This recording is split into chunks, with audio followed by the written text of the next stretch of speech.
Bienvenidos a Milenio Mercados en Perspectiva, aquí como todas las semanas con el licenciado Jorge Gordillo, director de estudios económicos de Cibanco, y su servidor Manuel Somoza, para platicar con ustedes de temas muy interesantes, básicamente económicos y financieros.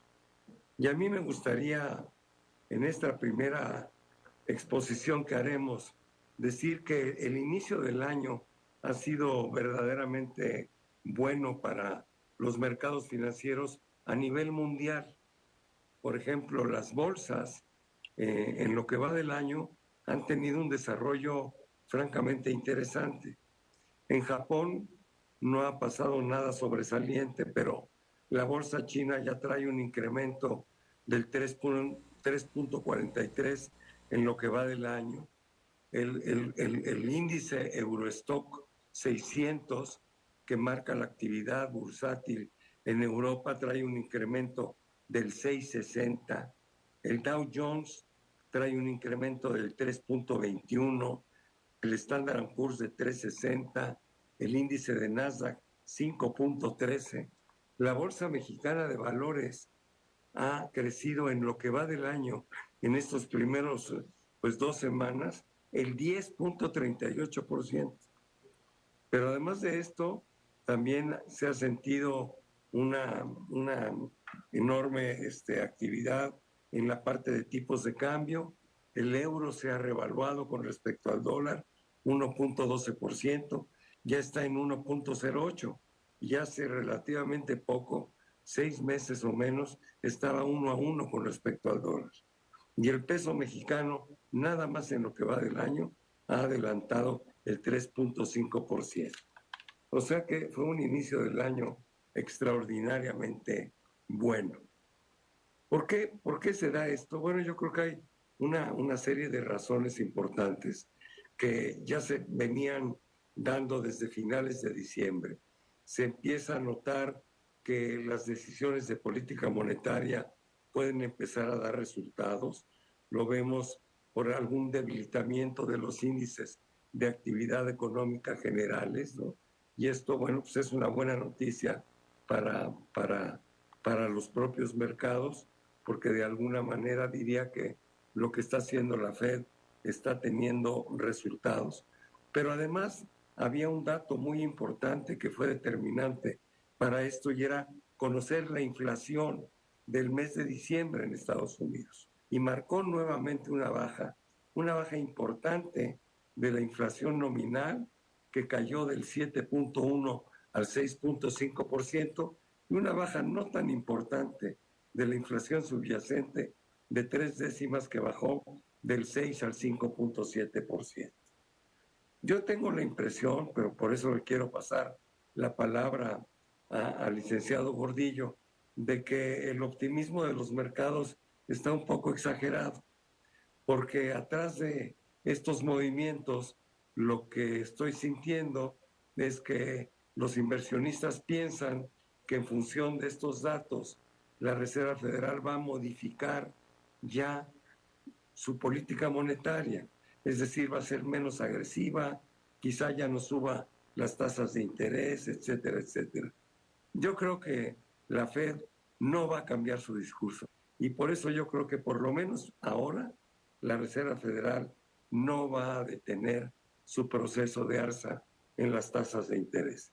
Y lo más seguro es que veamos alzas de algún tipo el 1 de febrero, que es cuando se lleva a cabo la primera reunión de la Reserva Federal. Los mercados piensan que la tasa puede subir 0.25, aunque 0.50 tampoco está fuera del esquema. Pero yo quisiera que el licenciado Gordillo nos diera su opinión sobre este inicio del año, y sobre todo sobre si los mercados están siendo demasiado optimistas o simplemente están siendo realistas. Adelante, Jorge. Muchas gracias. Saludos a todos. Efectivamente, esta necesidad del mercado por encontrar nuevo discurso que ya tiene por mucho tiempo, los tiene amarrados y los ha golpeado por mucho. Todo el año pasado las bolsas fueron muy golpeadas por este ciclo de alza de tasas de interés, pero desde noviembre el mercado le empezó a apostar a que que este ciclo de alzas de tasas de interés podía llegar ya a su fin, podía llegar en la parte última.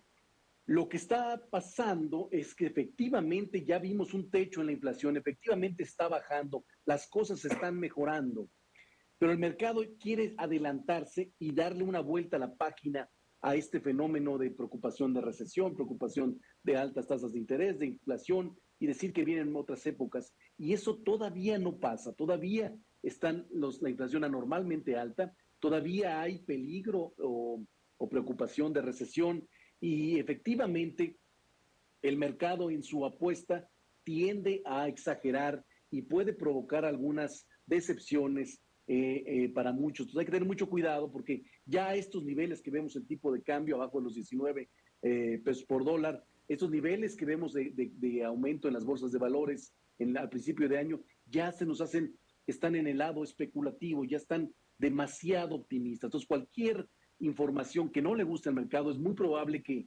rebote. Todavía, por lo menos en el primer semestre, hay que vivir los datos y hay que plantear una recuperación, pero no tan rápida como lo hemos observado en estas 2 primeras semanas del año.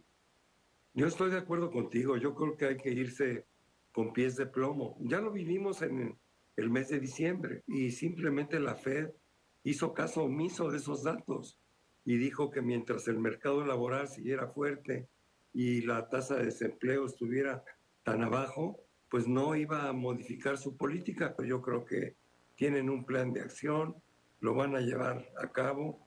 Creo que la tasa sí va a llegar cuando menos al 5% en Estados Unidos.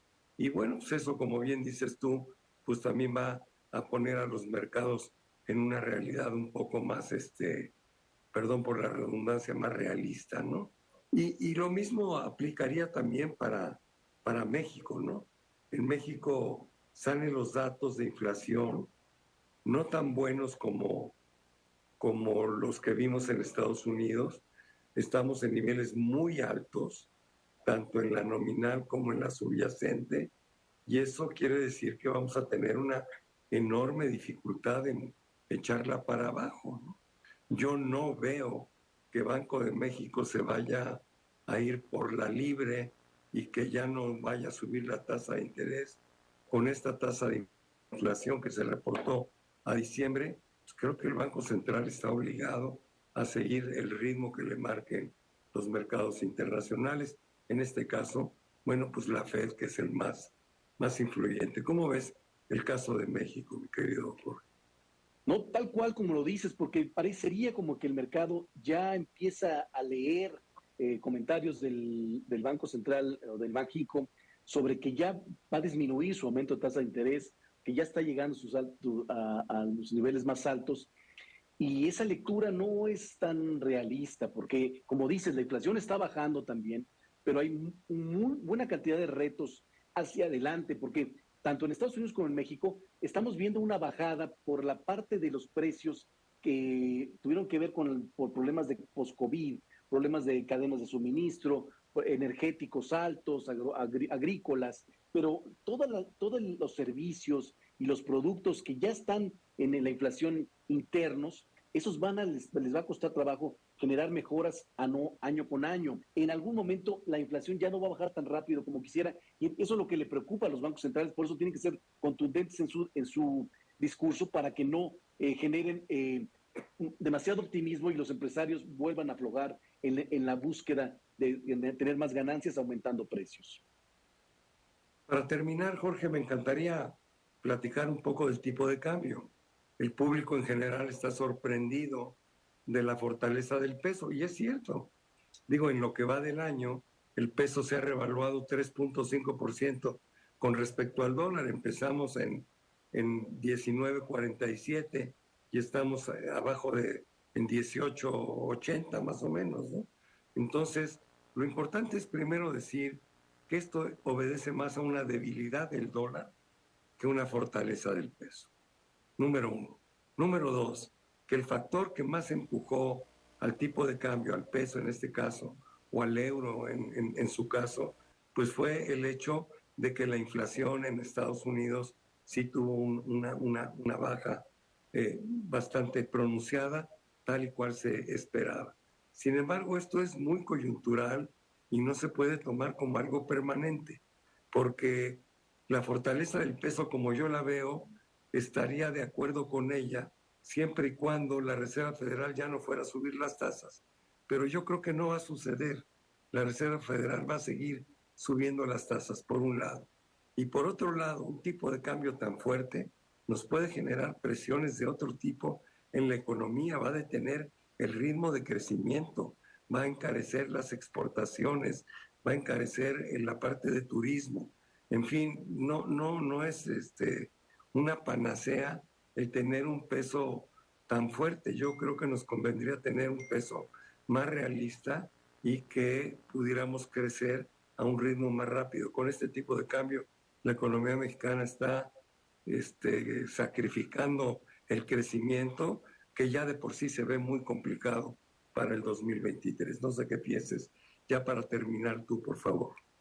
No, yo coincido contigo porque el año pasado hablábamos de por qué el peso se diferenciaba de otras monedas emergentes y eso tiene que ver por la estabilidad, cómo nos ven de fuera y el diferencial de tasas de interés y de inflación. Ahí sí, pero en estos últimos rallies tiene mucho que ver con lo que está viviendo todo el mundo. O sea, el inversionista está buscando rendimientos en activos con mayor riesgo y estamos incluidos ahí porque le está apostando a que un cambio en la política monetaria que no necesariamente va a venir. Entonces, este último rally sí tiene que ver con el exterior 100% a nivel general. Entonces, cuidado, porque cualquier percepción que cambie esta visión o esta apuesta al mercado puede por generar correcciones que no queremos ver. Y yo coincido contigo, tiene beneficios un tipo de cambio apreciado para la deuda, para las importaciones, para la inflación en cuestión de importación, pero en un contexto donde se viene una debilidad en la industria porque va a pagar la economía norteamericana, es doble golpe para las exportaciones, doble golpe para la industria mexicana.